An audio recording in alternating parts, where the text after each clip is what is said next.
കുട്ടി നേടിയ അറിവിന്മേൽ നിരന്തരം പുതിയ അറിവുകൾ ചേർത്ത് കൂടുതൽ ആഴത്തിലേക്കും വ്യാപ്തിയിലേക്കും പോവുക എന്നത് പാഠ്യപദ്ധതി ചിട്ടപ്പെടുത്തുന്നതിലുള്ള ഒരു സുപ്രധാന രീതിയാണ്. ഇത് അറിയപ്പെടുന്നത്. ഹായ്, നമസ്കാരം. കേറ്ററ്റ് കാറ്റഗറി 1-ൻ്റെ ക്വസ്റ്റ്യൻസ് ഏറ്റവും ലേറ്റസ്റ്റ് ആയിട്ട് 2025 ഇപ്പോൾ നമ്മൾ കഴിഞ്ഞിട്ടുള്ള ഈ എക്സാമിനെ കുറിച്ചിട്ട് ഡിസ്കസ് ചെയ്യാനായിട്ടാണ് ഇന്ന് ഈ വീഡിയോ ആയിട്ട് നിങ്ങളിലേക്ക് എത്തിയിരിക്കുന്നത്. പുതിയതായിട്ട് കേറ്ററ്റ് പഠിക്കുന്നവർക്ക് ഉറപ്പായിട്ടും പ്രീവിയസ് ഇയറിലെ ക്വസ്റ്റ്യൻ പേപ്പർ എന്തായിരുന്നു എന്ന് നന്നായി മനസ്സിലാക്കേണ്ടതുണ്ട്. കേറ്ററ്റ് കാറ്റഗറി 1-നെ കുറിച്ച് പറയുമ്പോൾ തന്നെ 2-നും 3-ക്കും ഇത് ഉപകാരപ്പെടും എന്നുള്ളത് കൂടി പറയുകയാണ്. ഒരേപോലെ തന്നെ മലയാളത്തിലും ഇംഗ്ലീഷിലും, അതായത് മലയാളം ഇംഗ്ലീഷും പഠിക്കുന്ന ആൾക്കാരുണ്ടല്ലോ, അവർക്ക് ഗുണകരമാകുന്ന രീതിയിൽ ഒരു സ്ലൈഡ് മലയാളത്തിലും അടുത്ത സ്ലൈഡിൽ ആൻസർ മാർക്ക് ചെയ്തിരിക്കുന്നത് ഇംഗ്ലീഷ് ക്വസ്റ്റ്യൻസിലുമാണ്. ഇത് നിങ്ങൾ ഒരു കാര്യം കൂടി മനസ്സിലാക്കുക, നമ്മൾ പറയുന്ന പല ആശയങ്ങളും കേരള പരീക്ഷാ ഭവൻ്റെ ആൻസർ കീയിൽ വരുമ്പോൾ ചില വ്യത്യാസങ്ങളൊക്കെ വരാറുണ്ട്.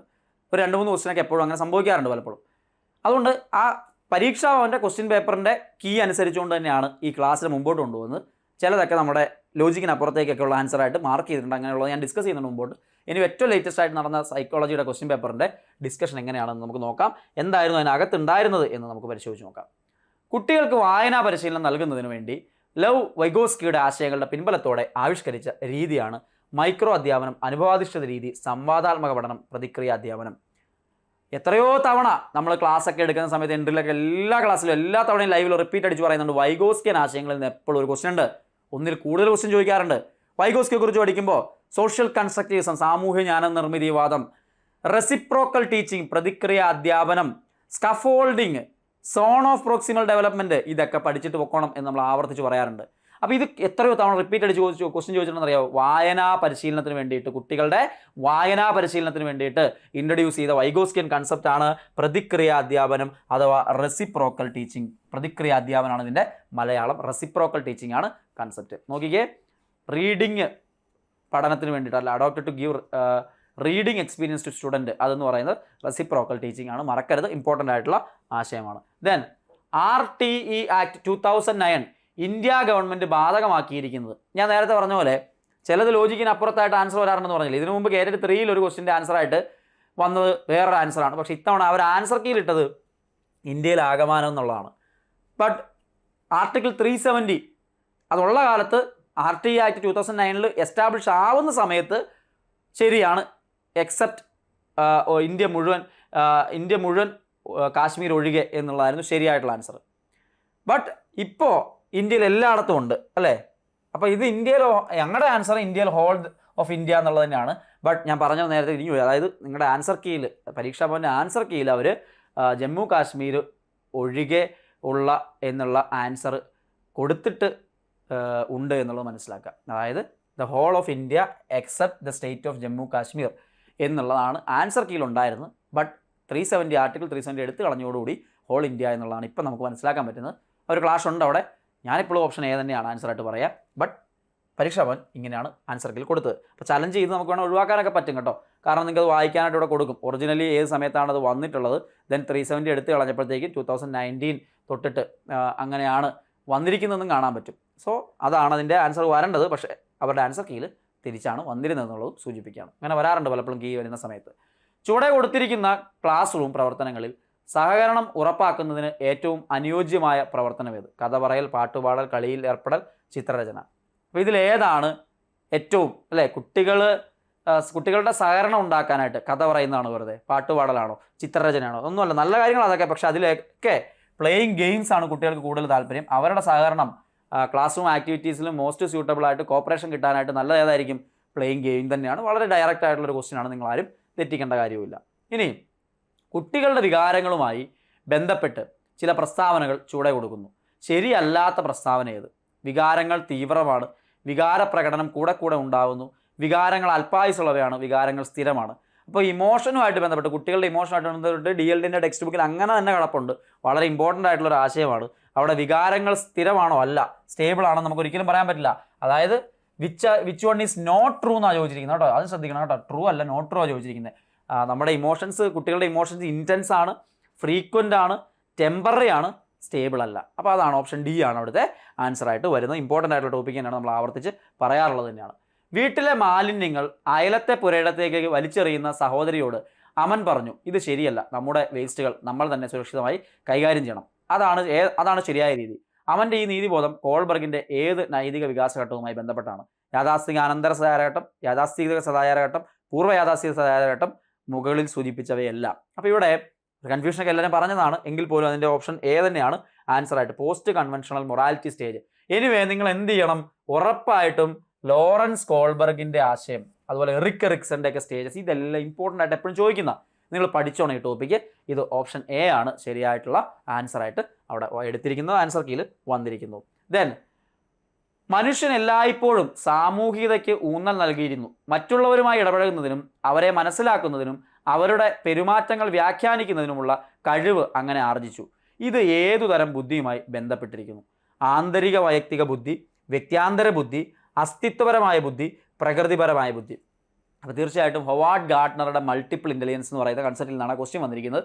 റിപ്പീറ്റഡ് ആയിട്ട് ക്വസ്റ്റ്യൻസ് വരുന്ന മേഖലയാണ്. നിങ്ങൾ പുതിയതായിട്ട് പഠിക്കുന്ന ആൾക്കാർ ഉറപ്പായിട്ടും അത് പഠിച്ചിരിക്കണം. തീർച്ചയായിട്ടും അതിൻ്റെ ആൻസർ ഏതാ വരുന്നത്? അത് ഇൻ്റർപേഴ്സണൽ ഇൻ്റലിജൻസ് ആണ്.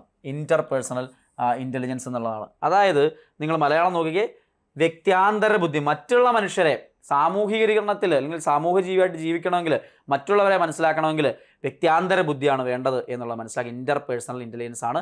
ദെൻ ഇൻട്രാപേഴ്സണൽ ഇൻ്റലിജൻസ് എന്ന് പറയുന്നത് ആന്തരിക വൈയക്തിക ബുദ്ധിയാണ്. ഒരാൾക്ക് സ്വന്തമായിട്ടുള്ള കഴിവുകളെക്കുറിച്ചും പോരായ്മകളെക്കുറിച്ചും സ്വയം വിലയിരുത്താനുള്ള കഴിവിനെയാണ് ഓപ്ഷൻ എയുടെ വരേണ്ടത്. ഇവിടെ ആൻസർ എന്തായാലും ഓപ്ഷൻ ബി തന്നെയാണ്. അത് തന്നെയാണ് ആൻസർ കീയിൽ ഉണ്ടായിരുന്നത്. ടീച്ചർ ലൂക്കിനെ ക്ലാസ്സിൽ വെച്ച് കാരണം കൂടാതെ കുറ്റപ്പെടുത്തുകയും വിമർശിക്കുകയും ചെയ്യുന്നു. ടീച്ചറുടെ മുന്നിൽ അവൻ്റെ ഭാഗം ന്യായീകരിക്കാൻ കഴിഞ്ഞില്ല. പകരം വീട്ടിൽ ചെന്ന് തൻ്റെ കോപം അമ്മയോടും സഹോദരിയോടും കാണിച്ചു. ഇവിടെ ലൂക്ക് ഉപയോഗിക്കുന്ന സമായോജന തന്ത്രം വളരെ സിമ്പിൾ. അങ്ങാടി തൊട്ടേന് അമ്മയോട് ഏതായിരിക്കും? അത് പശ്ചാത്ഗമനമാണോ, യുക്തീകരണമാണോ, പ്രക്ഷേപണമാണോ, ആദേശം ചെയ്യലാണോ? ഒരു ക്വസ്റ്റ്യൻ ഡിഫൻസ് മെക്കാനിസം റിപ്പീറ്റഡ് ആണ്, ഉറപ്പായിട്ടും പഠിച്ചു വെക്കേണ്ടതാണ്. അതിൻ്റെ ഇംഗ്ലീഷ് വേർഡ്സ് കൂടി പരിശോധിച്ച് നിൽക്കുക. Regression, rationalisation, projection, displacement. ആദേശം ചെയ്യൽ അല്ലെങ്കിൽ ഡിസ്പ്ലേസ്മെൻ്റ് ആണ് ഇവിടുത്തെ ആൻസർ ആയിട്ട് വരുന്നത്. ഒരിടത്തുള്ള ദേഷ്യം വേറൊരു സ്ഥലത്ത് എന്ന് തീർക്കുന്നത് ഡിസ്പ്ലേസ്മെൻ്റ് ആണ് എന്നുള്ളത് മനസ്സിലാക്കാനായിട്ട് പറ്റും. അടുത്ത ചോദ്യം നോക്കിയേ. പഠന പ്രവർത്തനങ്ങളുടെ ഭാഗമായി ടീച്ചർ ക്ലാസ്സിൽ ഗ്രൂപ്പ് പ്രവർത്തനങ്ങൾ നൽകാറുണ്ട്. ചുവടെ കൊടുത്തിരിക്കുന്നവയിൽ ഏത് ഗ്രൂപ്പ് രൂപീകരണമാണ് ഫലപ്രദമായ പഠനത്തിന് അനുയോജ്യമല്ലാത്തത് എന്നാണ് ചോദ്യം. അനുയോജ്യമല്ലാത്തത് 2 പേരുള്ള ഗ്രൂപ്പാണോ, 3 പേരുള്ള ഗ്രൂപ്പാണോ, 5 പേരുള്ള ഗ്രൂപ്പാണോ, ക്ലാസ്സിലെ എല്ലാ കുട്ടികളും ചേർന്ന് ഒരു ഗ്രൂപ്പാക്കുന്നതാണോ? ക്ലാസ്സിലെ എല്ലാ കുട്ടികളെയും ചേർത്ത് ഒരു ഗ്രൂപ്പാക്കാന്ന് പറഞ്ഞാൽ ആ ഗ്രൂപ്പിങ്ങിന് എന്തെങ്കിലും കൺസെപ്റ്റ് അർത്ഥമുണ്ടോ? ഇല്ല. അപ്പോൾ അതാണ് അവിടെ ആൻസർ ആയിട്ട് വരിക. സിമ്പിൾ ക്വസ്റ്റ്യൻ ആണ്. ഓപ്ഷൻ ഡി ആണ് answer. All students in one group എന്നുള്ളതാണ് ആൻസർ ആയിട്ട് വരുന്നത്. ദെൻ അടുത്ത ചോദ്യം നോക്കൂ. വികാസവുമായി ബന്ധപ്പെടുത്തി ചുവടെയുള്ള പ്രസ്താവനകളിൽ ശരിയല്ലാത്ത പ്രസ്താവന ഏത്? വികാസം അനുസ്യൂതമാണ്. വികാസം അനുസ്യൂതം എന്ന് പറഞ്ഞാൽ വികാസം കണ്ടിന്യൂസ് ആണ്. വികാസം പരസ്പരം ബന്ധപ്പെട്ടിരിക്കുന്നു, ഇൻ്റർ റിലേറ്റഡ് ആണ്. വികാസം പ്രവചനീയമാണ്, പ്രെഡിക്റ്റ് ചെയ്യാം. വികാസം രേഖീയമാണ്. ഇമ്പോർട്ടൻ്റ് ആണ്. എപ്പോഴും നമ്മുടെ ഗ്രോത്ത് ആൻഡ് ഡെവലപ്മെൻറ്റ് എന്ന് പറയുന്ന ഭാഗത്ത് നിന്ന് ക്വസ്റ്റ്യൻസ് വരാറുണ്ട്. ഡെവലപ്മെൻറ്റ് ഈസ് ലീനിയർ അല്ല, ഡെവലപ്മെൻറ്റ് ചാക്രികമാണ്. ഡെവലപ്മെൻറ്റ് എന്ന് പറയുന്നത് സ്പൈറലാണ്, ലീനിയർ അല്ല. ഇത് തെറ്റായിട്ടുള്ള ആൻസറാണ്, നോട്ട് ട്രൂ ആണ്. ബാക്കിയെല്ലാം നമ്മൾ പഠിക്കുന്നത് കണ്ടിന്യൂസ് ആണ്, ഇൻ്റർ റിലേറ്റഡ് ആണ്, പ്രഡിക്റ്റബിൾ ആണ്. ഇമ്പോർട്ടൻ്റ് ആയിട്ട് പഠിക്കുന്ന ഒരു മേഖലയാണ്, ക്വസ്റ്റ്യൻസ് ആവർത്തിക്കുന്ന മേഖലയാണ്. ദെൻ പഠിതാവിൻ്റെ വിലയിരുത്തലിന് നിരന്തരവും സമഗ്രവുമായ വിലയിരുത്തലിനാണ് അവസരം ഒരുക്കിയിട്ടുള്ളത്. ഇതിന് ഏറ്റവും അനുയോജ്യമായ വിലയിരുത്തൽ രീതി ഏതാണ്? ഒരു ടേമിൻ്റെയോ വർഷത്തിൻ്റെയോ അന്ത്യത്തിൽ നടത്തുന്ന വിലയിരുത്തൽ, പഠനത്തോടൊപ്പം നിരന്തരം നടത്തുന്ന വിലയിരുത്തൽ, കുട്ടിയുടെ പഠന സന്നദ്ധതയുടെ വിലയിരുത്തൽ, മുകളിൽ സൂചിപ്പിച്ചവയെല്ലാം. അപ്പോൾ തീർച്ചയായും പഠിതാവിൻ്റെ വിലയിരുത്തലിന് നിരന്തരവും സമഗ്രവുമായ CCE എന്ന് പറയുമ്പോൾ തീർച്ചയായിട്ടും അവിടെ എല്ലാം വരും. കണ്ടിന്യൂസ് ആൻഡ് കോംപ്രിഹെൻസീവ് വാല്യുവേഷൻ എന്ന് പറയുമ്പോൾ എല്ലാം കണ്ടിന്യൂസ് ആണ്, തുടർച്ചയാണ്. മൊത്തത്തിൽ എല്ലാ കാര്യങ്ങളും അതിനകത്ത് ഇൻക്ലൂഡഡ് ആണ്. കോംപ്രിഹെൻസീവ് എന്നുള്ള വേർഡ് തന്നെ അതിനെ സൂചിപ്പിക്കുന്നുണ്ട്. അതുകൊണ്ട് ഓപ്ഷൻ ഡി ആണ് ശരിയായിട്ടുള്ള ആൻസർ ആയിട്ട് വരുന്നത്. അടുത്ത ചോദ്യം നോക്കാം. മിലി ടീച്ചർ പരിസര പഠനവുമായി ബന്ധപ്പെട്ട ആശയങ്ങൾ അവതരിപ്പിക്കുന്ന വേളയിൽ ബ്ലാക്ക് ബോർഡിൽ എഴുതിയ ആശയത്തിലെ പ്രധാന വാക്കിന് അടിവരയിടുന്നു. ചാർട്ടിൽ എഴുതുമ്പോൾ പ്രത്യേക നിറം ഉപയോഗിച്ച് സൂചിപ്പിക്കുന്നു. പഠനത്തിലെ ഏത് സമഗ്രത നിയമമാണ് ടീച്ചർ ഇവിടെ പ്രാവർത്തികമാക്കി? DLD ടെക്സ്റ്റ് ബുക്കിൽ കൃത്യമായിട്ട് കൊടുത്തിട്ടുണ്ട്. അവിടെ തുടർച്ചാ നിയമമോ, സാമീപ്യ നിയമമോ, സാമ്യതാ നിയമമോ ഏതാണ്? ഇതൊന്നുമല്ല. പിന്നെയോ രൂപപശ്ചാത്തല നിയമം അഥവാ ഫിഗർ ഗ്രൗണ്ട് റിലേഷൻ എന്നുള്ളതാണ്. ഇമ്പോർട്ടൻ്റ് ആണ്. നമ്മുടെ ഗസ്റ്റാൾട്ട് സൈക്കോളജിയിലെ തിയറിയുടെ ഭാഗമായിട്ട് ഈ ലോസ് നമുക്ക് പഠിക്കാനുണ്ട്. പ്രാധാന്യത്തോടുകൂടി പഠിക്കണം. ക്വസ്റ്റ്യൻസ് ആവർത്തിക്കുന്ന മേഖല തന്നെയാണ്. അടുത്ത ഒരു ചോദ്യത്തിലേക്ക് പോകാം. നമ്മൾ കുട്ടികളിൽ ഭാഷാ നൈപുണികൾ ഉറപ്പാക്കുന്നതിന് ഉപയോഗിക്കാവുന്ന ഏറ്റവും ശരിയായ പ്രവർത്തന ക്രമം ഏത് എന്നുള്ളതാണ്. ശ്രവണം, ഭാഷണം, ലേഖനം, വായന ഏതാണ്? നിങ്ങൾക്കറിയാം, LSRW, അതായത് ശ്രവണം, ഭാഷണം, വായന, ലേഖനം അഥവാ listening, speaking, reading, writing. LSRW repeating question ആണ്, എപ്പോഴും ആവർത്തിക്കുന്നതാണ്, ഓർത്തിരിക്കണം, ഇമ്പോർട്ടൻ്റ് ആണ്. ദെൻ അടുത്ത നോക്കൂ. 12 വയസ്സുള്ള അഹൻ, അവൻ്റെ ബുദ്ധിമാപനം 125 IQ. എങ്കിൽ കൊടുത്തിരിക്കുന്നവയിൽ ശരിയേത്? അഹൻ്റെ മാനസിക വയസ്സ് 10 അഹൻ്റെ മാനസിക വയസ്സ് 12 അഹൻ്റെ മാനസിക വയസ്സ് 15 അഹൻ്റെ മാനസിക വയസ്സ് 16. അപ്പോൾ ഇതിൽ ഇമ്പോർട്ടൻ്റ് ആയിട്ടുള്ള ഒരു കൺസെപ്റ്റ് ആണ്, റിപ്പീറ്റഡ് ആയിട്ട് ക്വസ്റ്റ്യൻസ് വരുന്ന മേഖല കൂടിയാണ്. Mental age by chronological age into 100 വെച്ച് നിങ്ങൾക്ക് കണ്ടുപിടിക്കാനായിട്ട് സാധിക്കും. മെന്റൽ ഏജ് എന്ന് പറയുമ്പോൾ ഇവിടെ തന്നിട്ടുണ്ട് 12 വയസ്സുള്ള ആളാണ് എന്നുള്ളത് പറഞ്ഞിട്ടുണ്ട്. മെന്റൽ ഏജ് ആണ് കണ്ടുപിടിക്കേണ്ടത്. സോ മെന്റൽ ഏജ് എന്ന് പറയുന്നത് കണ്ടുപിടിക്കണം. ഇവിടെ നമുക്ക് എന്ത് തന്നിട്ടുണ്ട്? IQ തന്നിട്ടുണ്ട് അല്ലേ? IQവിൻ്റെ വാല്യൂ ആണ് തന്നിരിക്കുന്നത്. IQ എന്ന് പറയുന്നത് എന്താണ്? IQ എന്ന് പറയുന്നത് 125 ക്രൊണോളജിക്കൽ ഏജ് എത്രയാണ്? ക്രൊണോളജിക്കൽ ഏജ് എന്ന് പറയുന്നത് 12 വയസ്സാണെന്ന്, കാലിക വയസ്സ് 12 വയസ്സാണെന്ന് പറഞ്ഞിട്ടുണ്ട്. Into 100 which is equal to നമുക്ക് 125 തന്നിട്ടുണ്ട്. നിങ്ങൾ എന്ത് ചെയ്യുക? MAനെ കണ്ടുപിടിക്കാനായിട്ട് 125 × 12 ഡിവൈഡഡ് ബൈ 100 ചെയ്യുക. 125 × 12 ഡിവൈഡ് ബൈ 100 ചെയ്യുക. അപ്പോൾ എത്ര കിട്ടും? അപ്പോൾ 15 നമുക്ക് ആൻസർ ആയിട്ട് കിട്ടും. ഓപ്ഷൻ സി ആണ് ആൻസർ ആയിട്ട് കിട്ടുക. ഇതാണ് അതിൻ്റെ സ്റ്റെപ്പ്. ഈ ഇക്വേഷൻ മറക്കരുത്, ഇമ്പോർട്ടൻ്റ് ആണ്, മറക്കാതെ പഠിച്ചു വെച്ചേക്കണം. ഇനിയും ക്വസ്റ്റ്യൻസ് വരും. ഓക്കെ, അപ്പോൾ അടുത്ത ചോദ്യത്തിലേക്ക് പോവാം. കുട്ടി നേടിയ അറിവിന്മേൽ നിരന്തരം പുതിയ അറിവുകൾ ചേർത്ത് കൂടുതൽ ആഴത്തിലേക്കും വ്യാപ്തിയിലേക്കും പോവുക എന്നത് പാഠ്യപദ്ധതി ചിട്ടപ്പെടുത്തുന്നതിലുള്ള ഒരു സുപ്രധാന രീതിയാണ്. ഇത് അറിയപ്പെടുന്നത് ചാക്രികാരോഹണ രീതി, പ്രതിക്രിയാ രീതി, പ്രതിഫലനാത്മക രീതി, രേഖീയ രീതി. തീർച്ചയായിട്ടും ഇമ്പോർട്ടൻ്റ് ആയിട്ടുള്ള കൺസെപ്റ്റാണ്. ജെറോമസ് ബ്രൂണർ ഇൻട്രൊഡ്യൂസ് ചെയ്ത് കൊടുത്തിട്ടുള്ള സ്പൈറൽ മെത്തേഡാണ്. അതായത് ഇങ്ങനെ ഒരു ലെവലിൽ നിന്ന് അടുത്ത ലെവലിലേക്ക് പോകുമ്പോൾ അതിൻ്റെ ആഴം കൂടി ഡെവലപ്പ് ചെയ്ത് കൊണ്ടുവരുന്ന സ്പൈറൽ ചാക്രിക രീതി എന്ന് പറയുന്ന കൺസെപ്റ്റ് ഓർത്തിരിക്കണം. ഇമ്പോർട്ടൻ്റ് ആണ്, റിപ്പീറ്റിംഗ് ആയിട്ട് ക്വസ്റ്റ്യൻ ചോദിക്കാറുണ്ട്. അടുത്ത ചോദ്യം നോക്കും. മനോവിശ്ലേഷണ സിദ്ധാന്തത്തിൻ്റെ സുപ്രധാന ഘട്ടങ്ങളിൽ യാഥാർത്ഥ്യബോധ തത്വവുമായി ബന്ധപ്പെട്ട ഘടകം ഏതാണ്? യാഥാർത്ഥ്യബോധം ഇമ്പോർട്ടൻ്റ് ആണ്. റിയാലിറ്റി പ്രിൻസിപ്പിൾ, അതുപോലെ തന്നെ ഇവിടെ പ്രിൻസിപ്പിൾ ഓഫ് റിയാലിറ്റി ഈഗോ ആണ്. അതുപോലെ തന്നെ pleasure principle, id ego superego, psychoanalysis എന്ന് പറയുന്ന സിഗ്മണ്ട് ഫ്രോയിഡിൻ്റെ തിയറി ഇമ്പോർട്ടൻ്റ് ആയിട്ട് പഠിച്ചോ. ഇദ് ഈഗോ സൂപ്പർ ഈഗോ, അതുപോലെ കോൺഷ്യസ്, സബ് കോൺഷ്യസ്, അൺകോൺഷ്യസ്, ഈ ആശയങ്ങളെ വെച്ച് റിപ്പീറ്റഡ് ആയിട്ട് ക്വസ്റ്റ്യൻസ് വരാറുണ്ട്. പഠിച്ചു തീർക്കണം, വളരെ പ്രാധാന്യം അർഹിക്കുന്ന ഒന്നാണ്. മാഗി ക്ലാസ്സിൽ ടീച്ചർ നൽകുന്ന എല്ലാ പ്രവർത്തനങ്ങളും സമയത്ത് തന്നെ ചെയ്തു തീർക്കുന്നതിൽ എപ്പോഴും ആനന്ദം കണ്ടെത്തുന്നു. പഠനത്തോടുള്ള കുട്ടിയുടെ ഇഷ്ടം സൂചിപ്പിക്കുന്നു. ബാഹ്യവിപ്രേരണ, ആന്തരിക വിപ്രേരണ, നീതിബോധം, മത്സരി ബുദ്ധി. എന്താണ് എക്സ്ട്രൻസിക് മോട്ടിവേഷൻ, ഇൻട്രൻസിക് മോട്ടിവേഷൻ? അതിൽ ഇൻട്രൻസിക് മോട്ടിവേഷൻ ആണ് അവിടുത്തെ കൺസെപ്റ്റ്. ആന്തരിക വിപ്രേരണ. നമ്മൾ സ്വന്തം ഹാപ്പിനെസ്സിന് വേണ്ടിയിട്ട്, സ്വന്തം സന്തോഷത്തിന് വേണ്ടിയിട്ട് ഒരു കാര്യം ചെയ്യുകയാണെങ്കിൽ അത് ഇൻട്രൻസിക് മോട്ടിവേഷൻ. പുറത്തിരിക്കുന്ന ഒരു നേട്ടത്തിന് വേണ്ടിയിട്ട് നമ്മൾ ചെയ്യുകയാണെങ്കിൽ അത് എക്സ്ട്രൻസിക് മോട്ടിവേഷൻ. മോസ്റ്റ് ഇമ്പോർട്ടൻ്റ് ആയിട്ടുള്ള കൺസെപ്റ്റ് ആണ്. വളരെ പ്രാധാന്യത്തോട് പഠിക്കണം. നിങ്ങൾ ഓർത്തിരിക്കേണ്ട കൺസെപ്റ്റ് തന്നെയാണ്. അടുത്ത ചോദ്യം നോക്കൂ. ബുദ്ധിയുമായി ബന്ധപ്പെട്ട ചാൾസ് പിയർമാൻ്റെ ദ്വിഘടക സിദ്ധാന്തത്തിലെ 2 ഘടകങ്ങൾ ഏതെല്ലാം? ജിയും എസും, വിയും എമ്മും, ജിയും എഫും, എയും സിയും. സ്പിയർമാൻ്റെ 2 ഫാക്ടർ തിയറിയും അതിൽ ജി ഫാക്ടറും എസ് ഫാക്ടറും, ജനറൽ ഫാക്ടറും സ്പെസിഫിക് ഫാക്ടറും. ഇമ്പോർട്ടൻ്റ് ആണ്, റിപ്പീറ്റഡ് ആയിട്ട് ക്വസ്റ്റ്യൻ വരുന്നതാണ്, നോട്ട് ചെയ്യേണ്ടതാണ്, പഠിച്ചു വയ്ക്കണം. അടുത്തത് ഒരു അധ്യായത്തിൽ പഠിക്കേണ്ട ആശയങ്ങൾ, പ്രസ്താവനകൾ എന്നിവയുടെ ചുരുക്കരൂപത്തെ ചിത്രീകരിക്കുന്നതിന് പറയുന്നത് പഠനഘടന, അഡ്വാൻസ് ഓർഗനൈസർ, ആശയചിത്രം, ചിന്താചിത്രം. ഏതാണ്? അത് ഇമ്പോർട്ടൻ്റ് ആണ്, കോൺസെപ്റ്റ് മാപ്പാണ്. ശരിക്കും പറഞ്ഞാൽ അഡ്വാൻസ് ഓർഗനൈസർ എന്ന് പറയുന്ന ഒരു ആശയത്തിനകത്തേക്ക് കയറിയത് വരാവുന്നതാണ്. ബട്ട് കോൺസെപ്റ്റ് മാപ്പ് തന്നെയാണ് ആൻസർ കീഴിൽ കൊടുത്തിരുന്നത്. സോ 18C തന്നെ നമുക്ക് എടുക്കാം. എനിവേ അതിൻ്റെ കൺസെപ്റ്റ് അതുമായിട്ട് ചേർന്ന് നിൽക്കുന്നത് തന്നെയാണ്, അതിൽ ഡൗട്ടൊന്നും വരേണ്ട കാര്യമില്ല. സ്കൂളിലേക്ക് വരുന്ന വഴിയിൽ തെരുവ് നായ്ക്കളെ സൂക്ഷിക്കണമെന്ന് ഫെമിന ടീച്ചർ എപ്പോഴും കുട്ടികളെ ഓർമ്മപ്പെടുത്തുമായിരുന്നു. ഇപ്പോൾ ക്ലാസ്സിലെ ഭൂരിഭാഗം കുട്ടികൾക്കും എല്ലാ നായ്ക്കളെയും പേടിയാണ്. പഠന സമീപനവുമായി ബന്ധപ്പെട്ട് ഇത് ഏതിന് ഉദാഹരണമാണ്? ചോദക വിവേചനം, ചോദക സാമാന്യവൽക്കരണം, ചോദക നിയന്ത്രണം, വിലോപം. ഇമ്പോർട്ടൻ്റ് ആണ്. ക്ലാസിക്കൽ കണ്ടീഷനിങ് ഇമ്പോർട്ടൻ്റ് ആയിട്ട് പഠിക്കണം. പാവലോയുടെ തിയറി അതിനെ ബേസ് ചെയ്തിട്ട് നമ്മൾ ഒരു കാര്യത്തോടുള്ള പേടി ഒരുപാട് കാര്യങ്ങളിലേക്ക് വ്യാപിക്കുന്നു. അല്ലെങ്കിൽ ഒരു പട്ടി കടിക്കാൻ വരുന്നു, അതുകൊണ്ട് ഇനി പിന്നെ പട്ടിനെ കണ്ടാലേ പേടിയാണെന്ന് വിചാരിക്കുക. അല്ലെങ്കിൽ ഒരു പൂച്ച മാന്തി, ഒരു കറുത്ത പൂച്ച മാന്തി, വെളുത്ത പൂച്ചനെ കാണുമ്പോഴും കറുത്ത പട്ടീനെ കാണുമ്പോഴൊക്കെ നമുക്ക് പേടിയാണെന്ന് വിചാരിക്കുക. അതെല്ലാം ഈ പറയുന്ന രീതിയിൽ ചോദക സാമാന്യവൽക്കരണം അല്ലെങ്കിൽ സ്റ്റിമുലസ് ജനറലൈസേഷൻ ആണ്. എന്നാൽ കറുത്ത പൂച്ച മാന്തി വെളുത്ത പൂച്ചനെ കണ്ടപ്പോൾ പേടിയില്ല, അല്ലെങ്കിൽ കറുത്ത പട്ടീനെ കണ്ടപ്പോൾ പേടിയില്ല എങ്കിൽ അത് സ്റ്റിമുലസ് ഡിസ്ക്രിമിനേഷനുമാണ്. ഇമ്പോർട്ടൻ്റ് ആണ്. പാവലോയുടെ ക്ലാസിക്കൽ കണ്ടീഷനിങ്ങിൻ്റെ ആശയത്തിൽ നിന്നാണ് ആ ക്വസ്റ്റ്യൻ വന്നിരിക്കുന്നത്. ക്ലാസ്സിൽ ഗണിതം പഠിപ്പിക്കുന്ന അസി ടീച്ചർ കുട്ടികളോട് ഒരേപോലെയുള്ള 4 വസ്തുക്കളും 3 വസ്തുക്കളും ചേർത്ത് വെച്ച് ആകെ എത്ര വസ്തുക്കളുണ്ടെന്ന് കണ്ടെത്താൻ പറഞ്ഞു. തുടർന്ന് 4 വസ്തുക്കളും 3 വസ്തുക്കളും വെച്ച് ആകെ വസ്തുക്കൾ രൂപപ്പെടുത്തിയിരിക്കുന്ന ചിത്രം കണ്ടെത്താൻ പറഞ്ഞു. പിന്നീട് ഇതിനെ ഗണിതപരമായി അക്കങ്ങൾ ഉപയോഗിച്ച് സൂചിപ്പിക്കാൻ പറഞ്ഞു.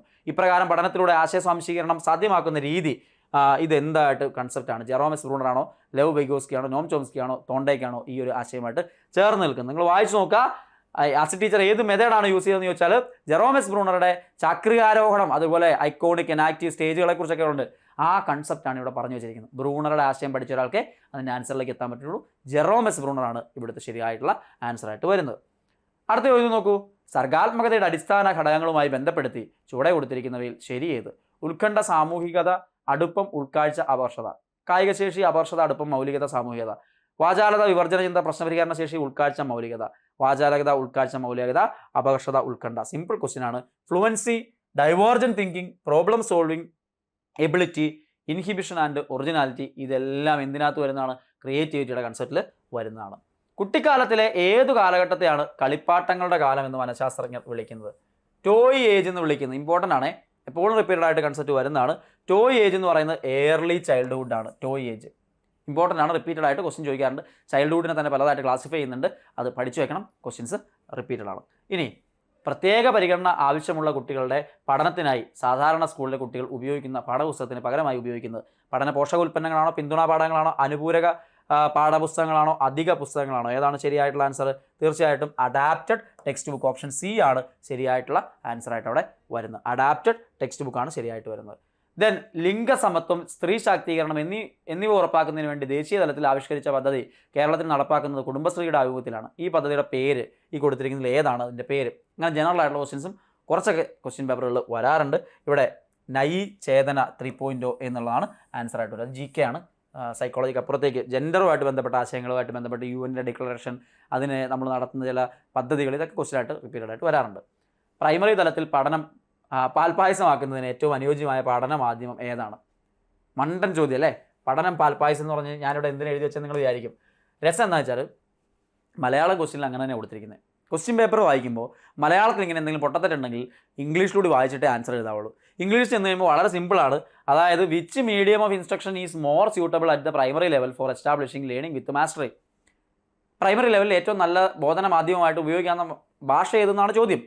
ഒരു അർത്ഥമില്ലാത്തൊരു സെൻറ്റൻസ് ആണ് അപ്പുറത്ത് വന്നിരിക്കുന്നത്. അത് ഞാൻ തെറ്റിച്ചെഴുതിയല്ല, അങ്ങനെയാണ് ക്വസ്റ്റ്യൻ പേപ്പറിൽ കിടക്കുന്നത്. സോ ഇവിടെ mother tongue of the child, മാതൃഭാഷ എന്നുള്ളതാണ് ആൻസറായിട്ട്. ഒരു വളരെ സിമ്പിൾ ക്വസ്റ്റ്യൻ ആണ്. പക്ഷേ ക്വസ്റ്റ്യൻ വായിക്കുമ്പോൾ അർത്ഥം മനസ്സിലാക്കുന്നതിൻ്റെ പേരിൽ എഴുതാതെ പോരുത്, ഇംഗ്ലീഷ് കൂടി വായിച്ചിട്ട് വേണം ആൻസർ എഴുതാനായിട്ട്. അടുത്ത് ബ്ലാക്ക് ബോർഡ്, വൈറ്റ് ബോർഡ് അധ്യാപകർ ക്ലാസ്സിൽ സർവ്വസാധാരണമായി ഉപയോഗിക്കുന്ന ഒരു പഠനോപകരണമാണ്. ഇത്തരത്തിലുള്ള ഒരു ബോർഡ് ഫലപ്രദമായി ക്ലാസ്സിൽ എങ്ങനെ ഉപയോഗിക്കാം എന്ന വിഷയത്തിൽ അനിത ടീച്ചർ ഒരു പഠനം നടത്താൻ തീരുമാനിച്ചു. ഏറ്റവും അനുയോജ്യമായ മനഃശാസ്ത്ര ഗവേഷണ രീതി ചുവടെ കൊടുത്തിരിക്കുന്നതിൽ ഏതാണ്? ക്ലാസ്സിൽ ഉള്ളൊരു പ്രശ്നത്തെക്കുറിച്ച് ഡീറ്റെയിൽ ആയിട്ടൊരു അധ്യാപിക അല്ലെങ്കിൽ അധ്യാപകൻ പഠിക്കാൻ ശ്രമിക്കുന്നതിന് നമ്മൾ വിളിക്കുന്ന പേര് ആക്ഷൻ റിസർച്ച് ആണ്. കേസ് സ്റ്റഡിയും ക്ലിനിക്കൽ സ്റ്റഡിയും ഒക്കെ സോഷ്യോമെട്രി ഒക്കെ വേറെ കാര്യങ്ങൾ നമ്മൾ പഠിക്കുന്നുണ്ട്. ആക്ഷൻ റിസർച്ചാണ് ശരിയായിട്ടുള്ള ആൻസറായിട്ട് വരിക. 4ാം ക്ലാസ്സിൽ പഠിക്കുന്ന ലിജി 3ാം ക്ലാസ് മുതൽ സൈക്കിൾ ഓടിക്കുവാൻ പഠിക്കുന്നു. ഇപ്പോഴും ഒറ്റയ്ക്ക് റോഡിലൂടെ സൈക്കിൾ ഓടിക്കാൻ ഭയമാണ്. ലിജി നേരിടുന്നത് ഏത് തരം പഠന വൈകല്യമാണ്? വായന വൈകല്യം, ഗണന വൈകല്യം, നാമവൈകല്യം, പ്രയോഗ വൈകല്യം. ഏതാണ് ശരിയായിട്ടുള്ള ആൻസർ? സിമ്പിൾ ക്വസ്റ്റ്യൻ ആണ്, അത് പ്രയോഗ വൈകല്യം, ഡിസ്പ്രാക്സിയാണ്. സിമ്പിളായിട്ട് ഈ ലേണിംഗ് ഡിസബിലിറ്റി ഒരു ക്വസ്റ്റ്യൻ എപ്പോഴും റിപ്പീറ്റഡ് ആയിട്ട് ചോദിക്കാറുണ്ട്. ദെൻ സന്തോഷകരവും പ്രബലനങ്ങളുടെ സന്താപകരവുമായ ഉപയോഗത്തിലൂടെ വ്യവഹാര പരിവർത്തനം സാധ്യമാക്കുന്നുവെന്ന് സൂചിപ്പിക്കുന്ന സിദ്ധാന്തം ഏതാണ്? അതിൻ്റെ മലയാളവും ഇംഗ്ലീഷും നോക്കുക. അതായത് pleasant and unpleasant reinforcement, positive negative reinforcement, ഈ ആശയം വരുന്ന സ്കിന്നറുടെ തിയറി ഓഫ് ഒപ്പാരൻറ്റ് കണ്ടീഷനിൽ നിന്നാണ്. ഓപ്ഷൻ സി ആണ് ശരിയായിട്ടുള്ള ആൻസറായിട്ട് വരുന്നത്. അപ്പോൾ സ്കിന്നറുടെ തിയറി, പാവ്ലോയുടെ തിയറി, വൈഗോസ്കിയുടെ തിയറി, പിയാഷയുടെ തിയറി ഒക്കെ ക്വസ്റ്റ്യനിൽ നിങ്ങൾ കണ്ടു കഴിഞ്ഞു. യാങ് പിയാഷയുടെ വൈജ്ഞാനിക വികാസ ഘട്ടങ്ങളിൽ ഏതിലാണ് സ്വയം കേന്ദ്രീകൃത അവസ്ഥയിലൂടെ കുട്ടി കടന്നു പോകുന്നത് അല്ലെങ്കിൽ രൂഢമൂലമാകുന്നത്? പിയാഷയുടെ സ്റ്റേജസ്, അതുമായി ബന്ധപ്പെട്ട ആശയങ്ങൾ മോസ്റ്റ് ഇമ്പോർട്ടൻ്റ് ആണ്, പഠിച്ചിരിക്കണം. റിപ്പീറ്റഡ് ആയിട്ട് ക്വസ്റ്റ്യൻ വരാറുണ്ട്. ഇന്ദ്രിയജാലഘട്ടം, പ്രാഗ് മനോവ്യവഹാരഘട്ടം, മൂർത്ത മനോവ്യവഹാരഘട്ടം, ഔപചാരിക മനോവ്യവഹാരഘട്ടം. ഏതാണ് ശരിയായിട്ടുള്ള ആൻസർ? പ്രീ ഓപ്പറേഷൻ സ്റ്റേജിലാണ്. ഈഗോ സെൻട്രിക് തോട്ട്, സ്വന്തമായിട്ടുള്ള കാര്യം മാത്രം മറ്റുള്ളവരുടെ കാഴ്ചപ്പാടിൽ കുട്ടിക്ക് കാണാൻ കഴിയുന്നില്ല. അത് പ്രീ ഓപ്പറേഷൻ സ്റ്റേജിൻ്റെ പ്രത്യേകതയാണ്. ഇനി 30ാമത്തെ ചോദ്യം എബ്രഹാം മാസ്ലോയുടെ വ്യക്തിത്വ പഠനവുമായി ബന്ധപ്പെടുത്തിയുള്ള ആവശ്യങ്ങളുടെ ശ്രേണിയിൽ ചുവടെയുള്ള ചിത്രത്തിൽ ലെവൽ 5-ൽ ഏറ്റവും ഉയർന്ന ആവശ്യമായി വരുന്നതാണ്. പിയാഷയുടെ സ്റ്റേജസിൽ physiological needs, safety needs, love and belongings, self esteem needs, self actualisation need. Important ആണ്, ക്വസ്റ്റ്യൻ റിപ്പീറ്റഡ് ആണ്. അവിടെ ഓപ്ഷൻസ് കൊടുത്തിട്ടുണ്ട്. അതിൽ ഏതാണ് ശരിയായിട്ടുള്ള ആൻസർ? തീർച്ചയായിട്ടും നിങ്ങൾ പഠിച്ചു വെക്കേണ്ടതാണ്. സെൽഫ് ആക്ച്വലൈസേഷൻ, ആത്മസാക്ഷാത്കാരം. സെൽഫ് ആക്ച്വലൈസേഷൻ അഥവാ ആത്മസാക്ഷാത്കാരമാണ് 5ാമത്തെ ലെവൽ. എപ്പോഴും ആവർത്തിച്ച് ക്വസ്റ്റ്യൻ ചോദിക്കുന്ന മേഖലയാണ്. അപ്പോൾ 30 ചോദ്യങ്ങൾ നിങ്ങളുടെ മുമ്പിലേക്ക് എത്തിച്ചിട്ടുണ്ട്. ഒരു നന്നായി പഠിച്ച ഒരാൾക്കുണ്ടല്ലോ, ഇതിൽ ആ ജനറൽ ക്വസ്റ്റ്യൻ പേപ്പറൊക്കെ മാറ്റിക്കഴിഞ്ഞാൽ ഒരു 28 ക്വസ്റ്റ്യൻ വരെ അറ്റൻഡ് ചെയ്യാൻ, നന്നായിട്ട് സ്കോർ ചെയ്യാൻ പറ്റും. 25-ന് മുകളിൽ ഉറപ്പായും നിങ്ങൾ സ്കോർ ചെയ്യണം. എങ്കിലാണ് നമുക്ക് നല്ല സ്കോറോടുകൂടി കേറ്ററ്റ് കീഴടക്കാനായിട്ട് സാധിക്കുക. സോ എൻ്റെ ഈ ക്ലാസ് യൂസ്ഫുൾ ആയെന്ന് പ്രതീക്ഷിക്കുകയാണ്. കൂടുതൽ ക്ലാസ്സുകളുമായിട്ട് കാണാം. എൻ്റെ കോഴ്സും എൻ്റെ ആപ്പിൽ ലഭ്യമാണ്, നിങ്ങൾക്ക് യൂസ് ചെയ്യാവുന്നതാണ്. All the best. വീണ്ടും കാണാം.